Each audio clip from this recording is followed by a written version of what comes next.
एक नई नई गोपी ने भगवान की बड़ी शिकायत कर दी। भगवान आखन के इशारे से बोले गोपी हाँ तैयार है जा, कल तेरी घर पे पंगत होएगी। गोपी तो चली गई, उसे पता था इन्होंने इशारा किया पक्का है आएंगे। तो बा गोपी ने अपनो माखन अपने मायके भेज दो, सब एक छटाक नाए रखी। भगवान गए बा गोपी के घर पर, माखन तो मिलो ना है, पूरे हार देख लो पर कहूं माखन ना है मिलो, मटकी ना है मिली, क्या किया जाए। तो एक जगह पर उस गोपी की ननन सो रही थी खाट पर बिस्तर पर, उसकी चोटी लंबी लटक रही थी। भगवान ने सोचा माखन तो मिला ही नहीं, कुछ नाटक करके जाएं। तो भगवान लीलाधर है, ठाकुर जी ने बा गोपी की ननंद की चोटी खाट की लकड़ी में जोर से बांध दी,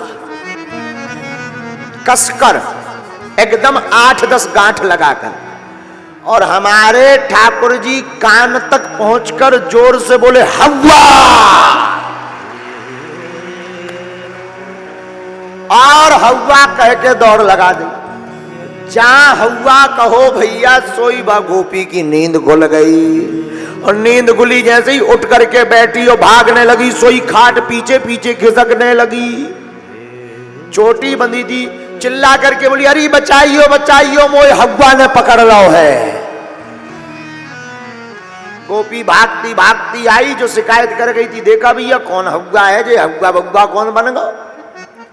देखा वहां पर तो कोई नहीं, पर ठाकुर जी दरवाजे पे खड़े अंगूठा दिखाए, कहो गोपी। तब्बा गोपी ने अपनी ननंद से कही चुप है जा, कोई हव्वा बव्वा ना है, जो नंद को छोरा ही हव्वा बनो डोले। हाँ। अब तो बा गोपी और शिकायत करने पहुंची जसोदा मैया के, मैया तेरो लाला बड़ो खतरनाक है, क्यों माखन खावे चोरी करवे, माखन ना मिले तो शैतानी करके जावे, और गोपियन से हाँ में हाँ सलाह मिला देवे। गोपियां तो सब भगवान के चित्तवन सरोज मुखमंडल को देखने आती थी, सब भगवान के रूप रस सुधा का अमृत पान करने आती थी, क्योंकि गोपियां साधारण स्त्रियां नहीं है, साक्षात देवता इंद्रादिक देवता ही गोप गोपी बनकर के ब्रजमंडल में प्रकट भई है।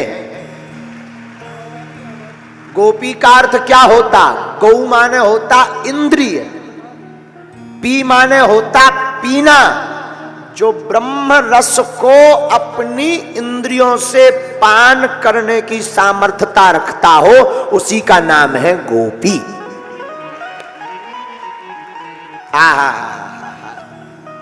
और कौन गोपियां बनी, राम अवतार में जब राम जी बन गए, राम जी बन गए तो राम बन गए, कितना अद्भुत है।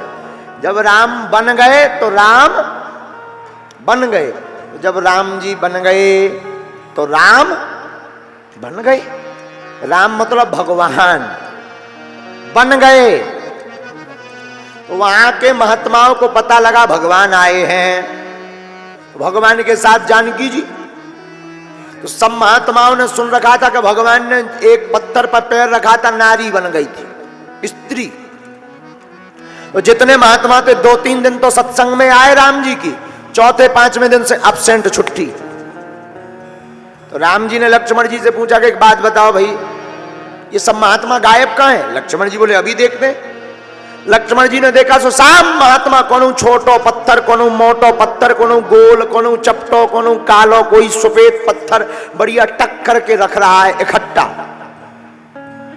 लक्ष्मण जी बोले ये क्या है। महात्मा बोले आपको नहीं बताएंगे, प्रभु को बताएंगे। राम जी ने पूछा कि भाई ये क्या है, ये पत्थर क्यों इतने शिलाखंड लिए घूम रहे हो आप सब महात्मा। बोले महाराज हमने सुना है आपके चरणों में चमत्कार है। भगवान बोले क्या। तो महात्मा बोले सरकार हमने सुना कि आप जिस पत्थर पर चरण रख देते हो वो स्त्री बन जाते हैं। राम जी बोले मतलब। बोले सरकार वन का काम अकेले राम, ये जितने पत्थर हैं तन तन चरण छुपा दो, एक एक लुगाई बन जाए।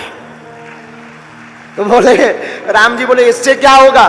तो बोले सरकार आपके भी साथ में हैं, माता जी हैं, अब हमारा भी घर बस जाए, कम से कम आश्रम में कोई टिक्कर प्रसाद बनाने वाला तो होगा, तो कोई टिक्कर प्रसाद बनाएगा, हम लोग भजन करेंगे। राम जी बोले ये तो गड़बड़ हो गया, जानकी जी को साथ ले आए तो सब गृहस्थी होने चले हैं। तो राम जी ने एक कौतुक किया, पता है क्या किया? जानकी जी का हरण करवा दिया और राम जी जानबूझकर रोए, वहीं पर ज्यादा रोए जहां वो महात्मा रहते थे।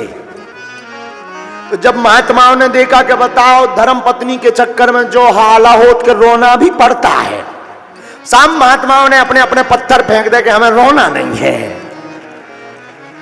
सब महात्मा राम जी के चरणों में आए। राम जी बोले अब बोलो। सब महात्मा बोले सरकार आपके रूप को देखकर हम सब मोहित हो गए, आप हमें अपनी प्रेमिका रूप में स्वीकार करो। राम जी बोले अभी तो हम मर्यादा पुरुषोत्तम हैं, द्वापर युग में जब हम भगवान कृष्ण बनकर लीला पुरुषोत्तम बनकर आएंगे तब सब तुम गोपियां बनना और हम कृष्ण कन्हैया बनेंगे, तुम्हारे मनोरथ को पूर्ण करेंगे। ये हैं गोपियां। तो देवता महात्मा गोपियां बनकर प्रकट भये। और मिथिला में भी जो मिथिलानियां रहती थी, मिथिला जहां राम जी का विवाह हुआ, तो वहां राम जी के रूप को देख करके बहुत सी रानियां मोहित हो गईं। वो मन में सोचने लगी काश हमें ये पति रूप में मिल जाते। तो राम जी क्या कहते हैं? अभी तो देखो, अभी तो नहीं, अभी तो मुश्किल है। क्यों? क्योंकि अभी तो मर्यादा पुरुषोत्तम है, लेकिन जब कृष्ण अवतार लेकर आएंगे तब सबको स्वीकार करेंगे।